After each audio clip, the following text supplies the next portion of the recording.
Sejam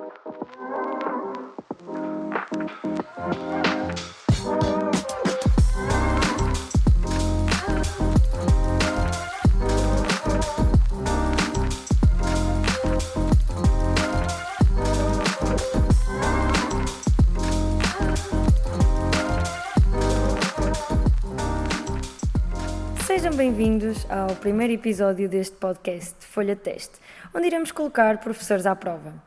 Hoje connosco temos o professor Daniel Gaspar. Muito obrigada por ter aceito o nosso convite para participar neste projeto. Olá Inês, muito obrigado também pelo convite. Antes de começarmos, vou explicar um pouco no que consiste este podcast. Pois bem, trata-se de um exame feito especialmente para os professores. Este exame está dividido em duas partes. A parte inicial será para conhecer melhor o nosso convidado. A segunda parte irá conter perguntas de escolha múltipla, perguntas de desenvolvimento, como um exame normal. Para começar, pedia que se identificasse com o nome, cargo, posição na escola. Ótimo, então o meu nome, claro que é Daniel Gaspar, mas se quisesse podia dizê-lo todo, não é? Daniel Augusto Estácio Marques Mendes Gaspar, não é um nome pequeno, grande. E sou professor no Departamento de Engenharia Mecânica. E também, obviamente, professor na Escola Superior de Tecnologia, por isso também dou aulas em outros cursos desta escola. Muito bem, vamos então começar. Qual é a memória mais marcante da sua infância? Essa pergunta tem uma resposta difícil, porque já tenho muitas memórias da minha infância, várias delas marcantes, mas se fosse de um ponto de vista mais doloroso, teria sido se calhar algumas das operações cirúrgicas a que tive que ser submetido na altura em que era muito pequenininho. Fiz 5 até aos 9 anos gerais. Pronto, fui super bem tratado na altura quando estava na clínica em Lisboa. Essas são recordações mesmo da infância. Muito bem. Que hobbies tem, ou teve, ou gostava de ter? Eu sei que o professor é muito atlético, digamos, está sempre assim. Sim, os meus hobbies são alguns bastante físicos, já conhecidos, não é? Muito ligados ao desporto de montanha, atualmente. Portanto, no início, quando era mais jovem, o meu desporto preferido e eleito era de longe o futebol, até que a idade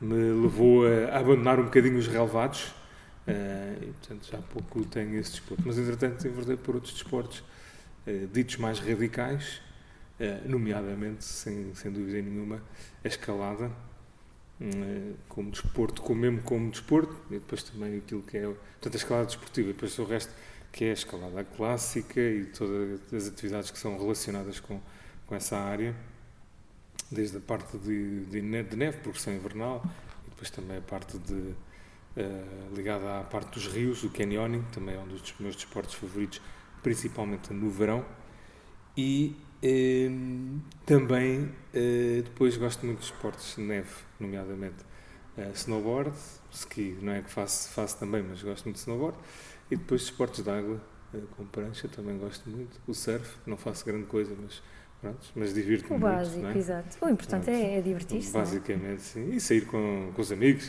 ou ir para a água, ou ir para a neve, ou ir escalar. Basicamente, um pouco de tudo, digamos. Um pouco de tudo, sim. Bastante outdoor, diria, que sim, os meus desportos. Embora sou praticante e era mais de radiomodelismo também e outros. Mas... o que o motiva para ser bem sucedido? E aqui em 2 aspectos, na sua vida pessoal e no trabalho. Isso é a motivação. Sim. É um campo muito interessante e não fosse ele até um campo que tem uma área científica bastante até já avançada, com bastantes teorias e ideias, mas só que cada um deve pensar na forma como se motiva e se não e também ao mesmo tempo como se não desmotiva por acontecimentos, por coisas que às vezes estão à nossa volta, ou por coisas que são externas ou até internas, nossas próprias, porque às vezes nós próprios, e eu falo por experiência própria, alguns dias, quando, por exemplo, acontece dias em que recorrentemente não consigo cumprir aquilo que me tinha comprometido ou que tinha como objetivo, depois às vezes começo a ficar cansado de mim próprio, e chegar até meio do dia, ou dizer ainda não andei uma para a caixa, ainda não acertei, ainda não consegui chegar a uma reunião certa. Isso e às vezes pode desmotivar, porque nós tínhamos aquela ideia que ia tudo correr bem, que ia ser fantástico. Pronto. Portanto, às vezes, o não desmotivar também é muito importante para que mantenhamos um nível estável e possamos, não é, no campo da motivação, estar também, ou não estar desmotivado já é bom. Mas, por outro lado, a motivação, e eu posso, se calhar, até nesse campo dizer que gosto muito de falar, até para os alunos, da automotivação. Portanto, é uma coisa que nós temos que aprender ao longo da vida. Naqueles trabalhos que muitas vezes não achamos graça nenhuma, não temos interesse, não achamos que temos competências, começar a descobrir que naqueles mesmos trabalhos que nós não gostamos, se calhar, no fundo, até há ali algum ou outro aspecto que pode ser bom para nós, porque nos faz crescer em algum aspecto, ou porque nos melhora ali, ou porque até afinal aquilo até acaba por ser uma atividade que até tem algum interesse, ou porque com aquela atividade até conhecemos alguém e afinal até gostamos. Portanto, isso acaba por sempre por ser também outro aspecto, que é ir para os desafios, para os projetos, para tudo, também com esse sentido de um bocadinho de aventura, porque no fundo quem gosta de montanha gosta sempre de ir à aventura, nesse sentido de vamos lá ver o que é que isto também pode trazer de interessante, mesmo que às vezes também tenha coisas que são mais difíceis ou até dolorosas. Portanto, isso é sempre um caminho a fazer. Depois a motivação em si parte também muitas vezes de ter projetos, ter desafios, saber encontrar ali algo que nos desperte mais a atenção. Este exemplo também eu dou muitas vezes, quer dizer, ver um jogo de futebol onde não apoio nenhuma das equipas não tem graça, não tem sala, que não tem piada nenhuma. Portanto, agora tenho uma equipa da qual eu suporto, eu gosto, eu quero, isto suporte em inglês é mais interessante, acaba por motivar para ver aquele jogo ou para fazer qualquer outra atividade. Portanto, quando nós temos desafios, objetivos e achamos que queremos lá chegar, então até nos esforçamos e vemos ali um ponto, uma meta e vamos querer dar o nosso melhor para lá chegar e levar os outros a tentar chegar a esse ponto. Portanto, esse é um pouco também um aspecto da motivação e da automotivação que faz com que possamos ser melhores no ponto de vista profissional e do ponto de vista pessoal também, porque muitas vezes nós queremos ter essa capacidade de, por exemplo, seria sempre bom, não é? Que eu faça todos os dias uma boa cara e responder bem às pessoas. Por exemplo, é um desafio, é uma meta, sim, nem sempre vamos conseguir cumprir, como é, mas se fizermos um esforço, depois pode ser que melhore um bocadinho ao longo dos dias. Ou então, sei lá, tentarmos de facto cumprir os prazos todos que nos pedem, das várias diligências, no caso até muitas vezes aqui na área do ensino superior nos queixamos muito da parte administrativa e burocrática, um professor, e então mais até no meu caso, a Inês conhece bem, que tem um campo muito criativo e de liberdade, e por isso muitas vezes tudo aquilo que seja mais estrutural pode ser para mim mais difícil. Pois tentarmos cumprir isso já é um desafio, é uma meta, e quando consigo, e depois, quando só tem os objetivos, quando se conseguem cumprir as tarefas, também temos um sentido de realização. E esse sentido, podemos dizer assim, também nos automotiva depois para o resto, sim, sim, e torna-nos, no fundo, mais contentes, mais felizes, um bocadinho também esse o resumo. Tudo aquilo que diz conta só para acabar na área pessoal, da motivação de trabalhar as outras pessoas, levar as outras pessoas connosco a determinados objetivos, ou naquilo que eu gosto muito, desde que também há muitos anos faço voluntariado, de fazer crescer as outras pessoas, de fazer evoluir. Pois essa podemos dizer, esforço e toda essa, às vezes podemos dizer até epopeia de trabalhar as pessoas é fantástica. E, portanto, quando conseguimos bons resultados, nem sempre, muitas vezes também temos resultados menos conseguidos, aí também nos dá uma grande satisfação, podemos dizer assim, uma grande alegria. Já lhe passaram bastantes alunos pelas mãos, e aqui a pergunta é: sente alguma diferença ou dificuldade a lecionar a nova geração? Ora, eu só... Antes de mais começar pela pergunta, que é engraçado, quando nós pensamos que os alunos passam pelas mãos, se calhar se falássemos na primária em que os professores chegavam mais ao pelo com essas mãos, eu não para já, aqui no ensino superior não tenho essa... Sim, graças a Deus.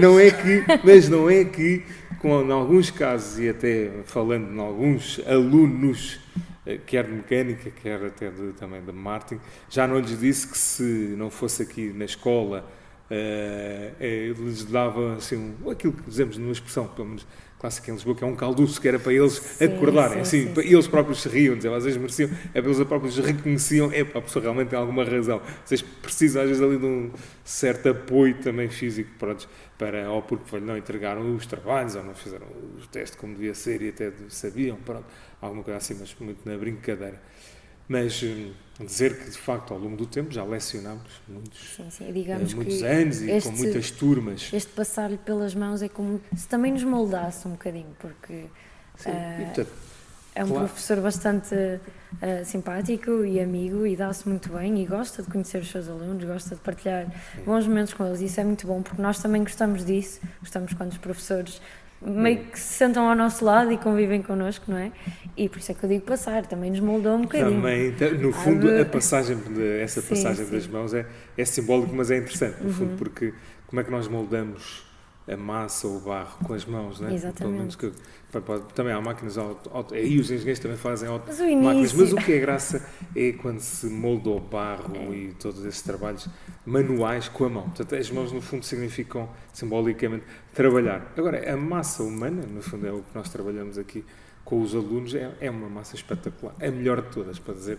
Não há matéria-prima melhor para mim, e daí também, às vezes, ao pensar naquilo que é a profissão e, digamos, a missão de um professor, há, obviamente, outras profissões que trabalham outras matérias-primas e nas quais também, ao acrescentar valor, também ganham por isso, obviamente, mas eu podia aqui dizer que nós, professores, com essa missão que temos de acrescentar valor, mas de trabalhar, de moldar essa massa, que é a massa humana, a capacidade do pensamento, do conhecimento, do raciocínio dos alunos e até da própria educação, é um trabalho que eu diria que é um trabalho superior. É um dos trabalhos mais importantes que nós temos para a sociedade, para cada comunidade, mas para a sociedade. Trabalhar essa capacidade de formar os alunos é mesmo muito interessante, até quando nós dizemos aos alunos para não terem os telemóveis, os telemóveis ligados. Mas era isso que às vezes nós sentimos quando estamos a trabalhar. Não é fácil, porque não existem regras, porque o trabalho do espírito humano, por mais teorias científicas e psicológicas que existam, elas não se coadunam à realidade depois total. E depois, e agora ainda encontro a pergunta, é que ainda por cima as teorias psicológicas, sociais mesmo, que já são muito bem batidas, mas depois há uma evolução. E de facto, os estudantes de hoje em dia não são iguais, de facto, há 10 anos atrás, nem há 15, nem há 20, e não são iguais, não só porque a sociedade também se transformou, tem outras características, não é só no nível da educação, mas também naquele nível da aquisição do conhecimento e de ter fontes de informação e de conhecimento, que faz com que haja uma transformação clara também dos alunos. No entanto, a minha visão é mais otimista que pessimista. Às vezes poderemos sempre ter esta percepção, ok, estes alunos são piores do que os anteriores. Esta é uma ideia que muitas vezes perspassa muito na minha classe, na classe dos professores e até mais especificamente na minha geração, na minha idade, na geração adulta, né, aquela que está antes. E de facto, o que eu acho é que não a perspectiva não é pensarmos que são piores, é que são diferentes. E, portanto, têm outras coisas muito positivas, poderão ter outras que, se calhar, grosso, em média, serão menores, piores. O caso, por exemplo, da comunicação escrita e oral, é verdade que, se calhar, não podemos fazer alguma comparação entre gerações, se calhar a anterior tinha maior capacidade de escrever ou redigir com melhor qualidade. Isso parece-me que, se calhar, também tem alguma causa, alguma razão, fundamentação na questão toda do uso somente dos telemóveis e assim, portanto, que é natural. Mas depois há outras coisas, né? Muito positivas desta geração. Algo também muito engraçado, são mais abertos, confiam mais. Pronto. Quanto ao meu trabalho, de facto, com os alunos, às vezes não ser exatamente também igual ao mainstream e àquilo que se calhar poderia ser o corrente ou o clássico de um professor, é porque gosto muito do trabalho social e humano e gosto de conhecer as histórias dos alunos e poder também, às vezes, contribuir para ajudá-los nessa evolução aqui na escola. Depois a juventude, em geral, a maioria dos meus alunos são jovens, não é? É a melhor altura para trabalhar, precisamente, esta área da humana. Ok. Entramos agora na segunda parte deste teste. Esta será a parte mais difícil, então. Não, agora sim. Ainda são Vamos lá ver. perguntas de resposta curta. Eu espero até agora não ter chumbado. Pronto, se tenho hipótese ou não de passar à próxima fase. Não sei se depois ainda vais, tenho que ir para casa, exato. não é? E depois da novela, corrigir. Exato. Ora, então, vamos começar com algumas perguntas de resposta curta. Ananás na pizza, sim ou não? Não. Okay. Já mentiu alguma vez à polícia? Mentir, não. Agora não dizer tudo, sim. Ok. Já teve alguma alcunha que não gostasse que lhe chamassem? Grosso modo não. Tive já várias alcunhas, mas achei sempre alguma graça. Okay. Agora tem que escolher entre as duas opções que lhe vou dar. Rapidamente. Okay. Dinheiro ou fama? Pessoalmente mais fama, então. Ok. Praia ou piscina? Praia. Lavar a louça ou lavar a roupa? Louça. Cerveja ou vinho? Vinho. BMW ou Mercedes? BMW. Genial. Então agora vamos para a parte mais extensa, digamos. Claro que aqui na dúvida às vezes gostaria sim. São aquelas perguntas com rasteira que os professores tanto gostam. Exato.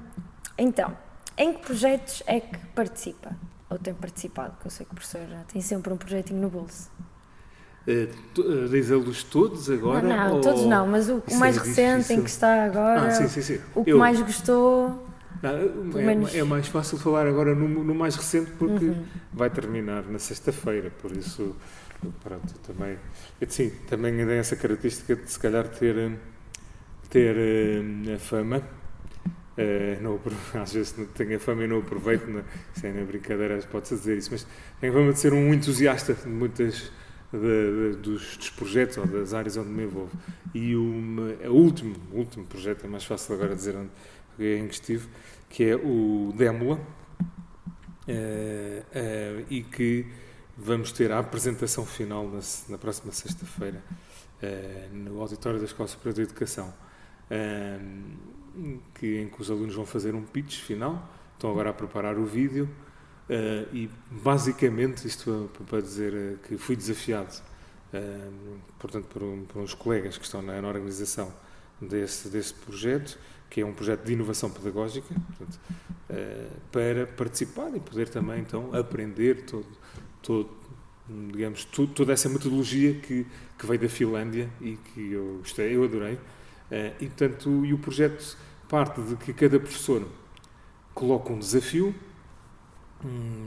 societário, ou seja, um desafio para a comunidade, um desafio que também pode ser baseado em alguma problemática de uma empresa ou de uma organização ou de uma comunidade, e depois coloca isso ao dispor dos alunos. Os alunos candidatam-se para esse desafio, o challenge, e a partir daí depois são quase 9 semanas de trabalho dos alunos, seguindo uma metodologia muito própria de co-criação, é assim que se diz, onde eu tenho um papel de facilitador, portanto não totalmente de professor, mas de facilitador.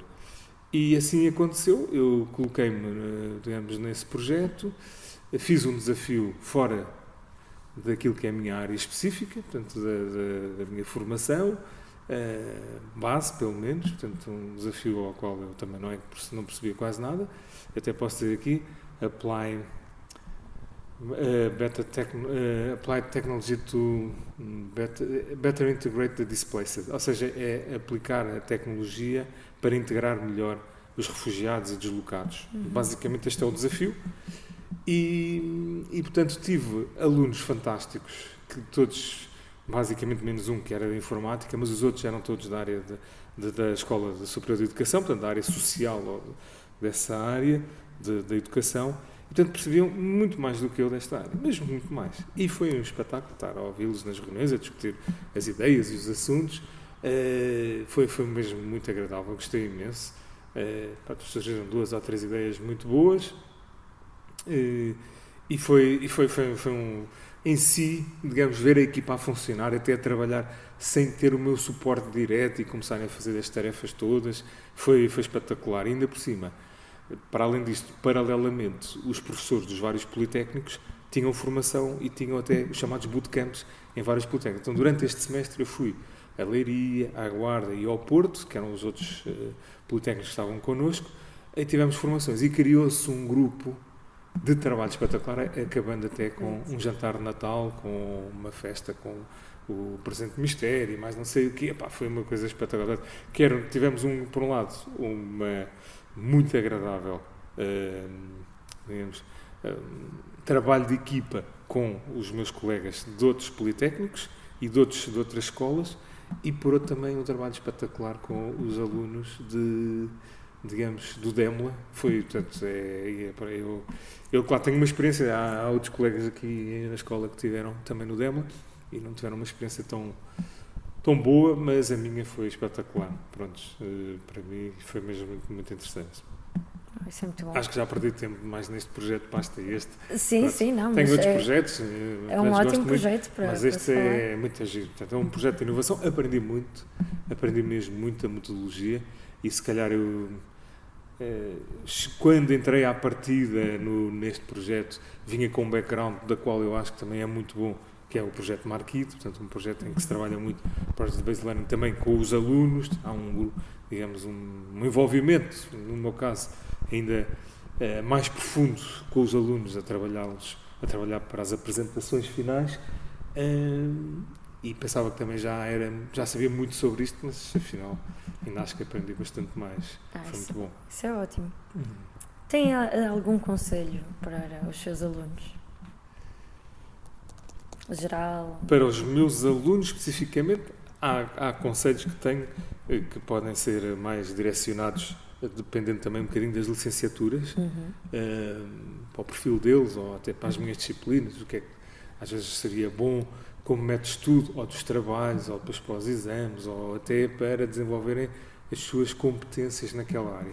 Creio que cada vez mais, e também no ensino superior, nós também temos que repensar muitas vezes também a forma como estamos a ensinar, porque cada vez mais o que as empresas também pretendem não é só ter informação e conhecimento, porque muitas vezes está até muito disponível na internet, até na área técnica, se nós hoje em dia virmos isto com alguma profundidade, para qualquer intervenção ou reparação, e falando da minha área, a área técnica de manutenção, pois há 10 vídeos, maioritariamente do Brasil ou de outros países, a explicar como é que se faz passo a passo aquela intervenção, aquela manutenção, ou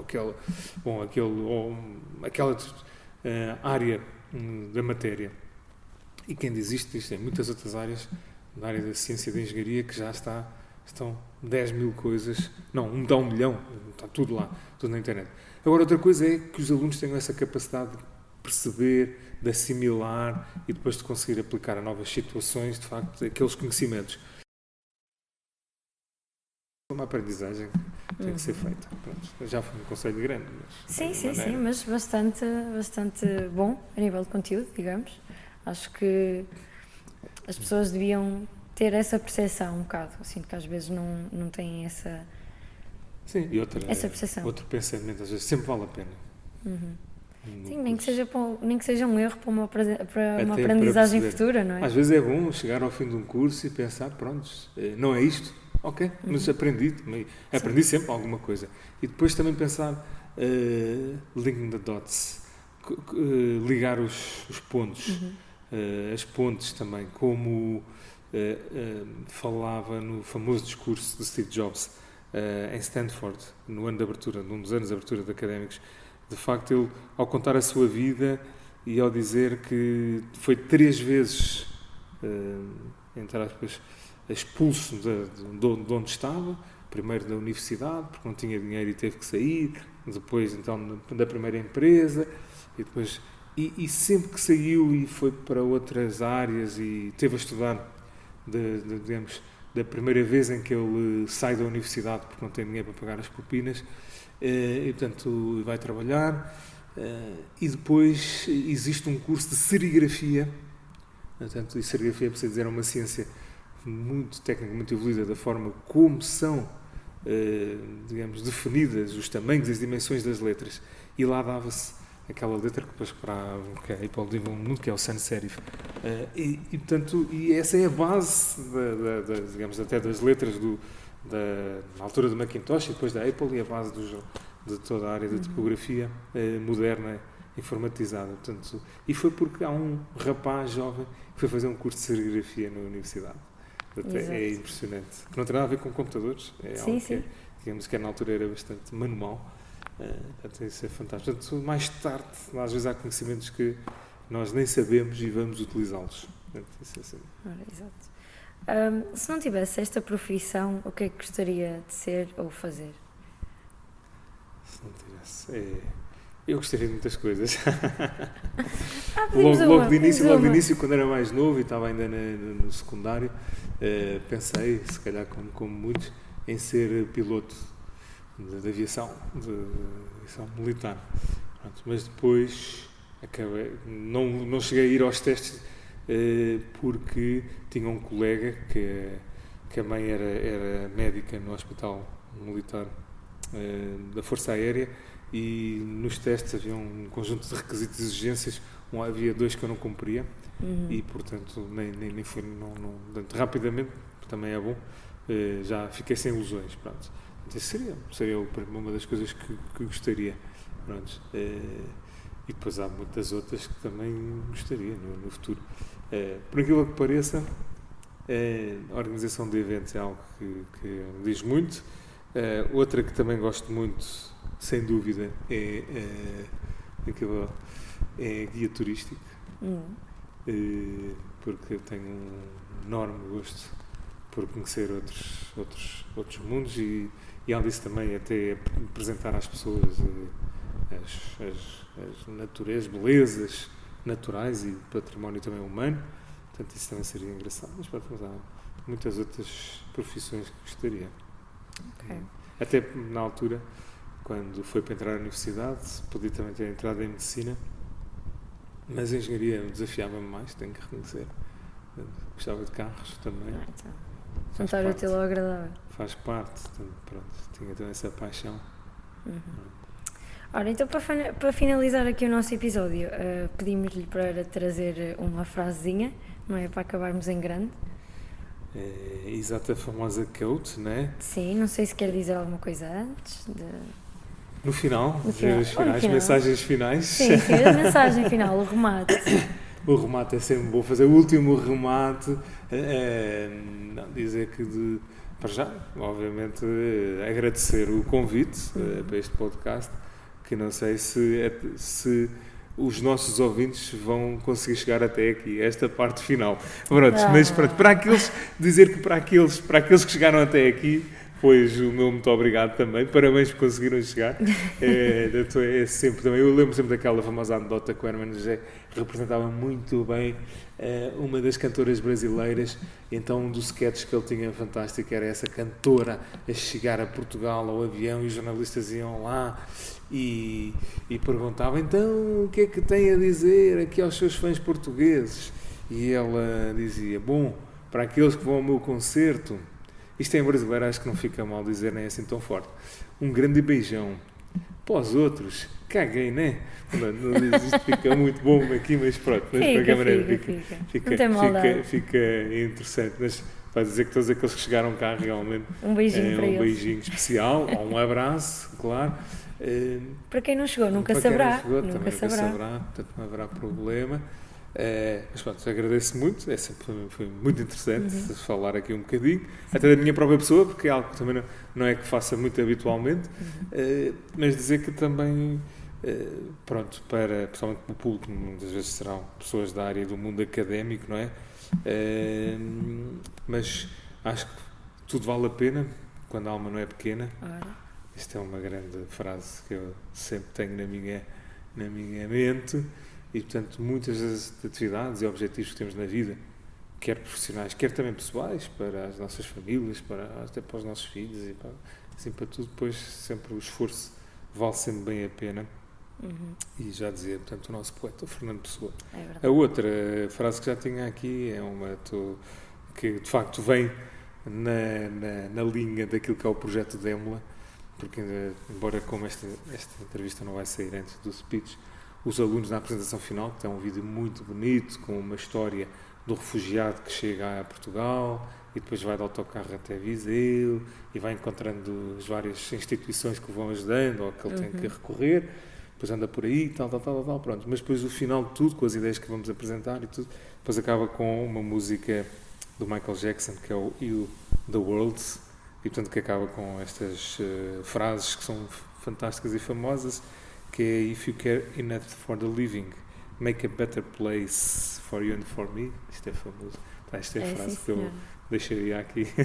E foi uma ótima frase para se terminar, tanto o projeto em si, como este episódio. Mais uma vez, professor, muito obrigada por ter participado. Muito obrigado. E para os ouvintes em casa, espero que tenham gostado também espero. desta nossa conversa, não é? Nossa conversa.